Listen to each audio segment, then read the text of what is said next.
Thanks for staying with us here on News Talk. Bruce DePoit with you on this Monday. The ink on President Obama's fiscal year 14 budget proposal is barely dry, and already it is catching flack. And not just from the traditional foes of Mr. Obama's priorities in the GOP. The president's spending plan is also being criticized, and quite roundly, by Democrats. Reid Epstein, White House reporter for Politico, joins us now with more on this. Thank you for being here. It's great to have you with us. Good to talk to you, Bruce. Talk about the kind of bold and outside the box, maybe unexpected 1-2 punch that the president is trying to convey in the budget he's just finished working on. Well, the president's trying to present himself as the compromiser, as the one who is willing to make enemies on both his left and his right. And by consequence, he doesn't have anyone yet standing up to defend his budget. He is looking for to close tax loopholes for the wealthy, to raise billions of dollars of new revenue that way. But he's also looking to change the way that benefits for Social Security are determined, which has angered many people on the left as well. The idea being that there are advances we can make. Both sides will find something to like and dislike in each of them. Let's do them together as part of a deal, and maybe we can move forward. And this is partly goes back to 2011 during the debt ceiling talks, the initial debt ceiling talks. And now what we have is the president trying to resuscitate that deal that he had worked on with Speaker Boehner at the time. The problem for him is that House Republicans see the fiscal cliff deal they made in January as the end of new tax revenues, and that they're not willing to go any farther on that front. And at the same time, you have liberal Democrats on the left saying, why are we changing Social Security if the Republicans aren't willing to bargain on revenues? What is he seeking in the entitlements area?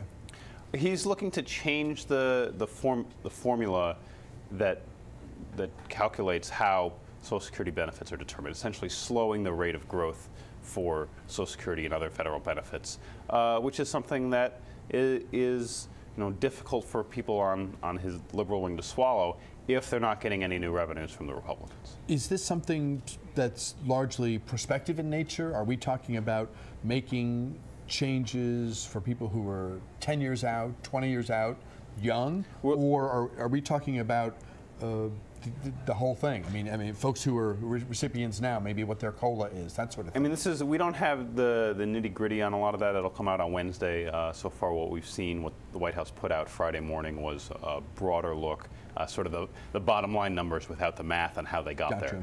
But we're looking at, it was projected out over a 10-year period, so it would be, presumably from 2014, fiscal year 2014 to fiscal year 2024.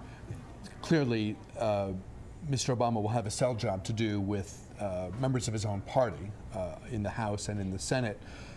I suspect some of them will say the things you're looking for, whether it's the ones that we've heard so much discussion of, like corporate, tax breaks for people who have corporate jets and all this sort of thing, these you can win on the merits. These shouldn't require this level of trade-off, because when you go into entitlements, you're impacting at a very granular level how long people have to work, what they're going to get in retirement benefits and senior health coverage, et cetera. So these things that are in the revenue area, go out and fight for them on their own. Don't link them to this other stuff. Well, part of the problem for the president when he gets into entitlements is that he spent all of last year campaigning against the Republicans' idea that they were going to take apart entitlements, that they would take apart Medicare or Social Security benefits. And so now for him to come back and say that I'm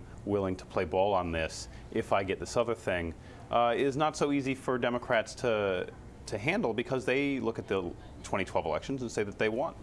We have about 45 seconds left. What happens this week as the conversation ramps up? Well, this week is going to be a big week for the president's second-term agenda, immigration, gun control for sure. We're going to find out this week what sort of background checks proposal goes forward, if any does. Reid Epstein covers the White House for Politico. It's great having you here. Things are about to get serious in a big way on a whole range of issues for the president and Congress. Thanks very much for your time. Thank you. A break here. Back with more News Talk right after this.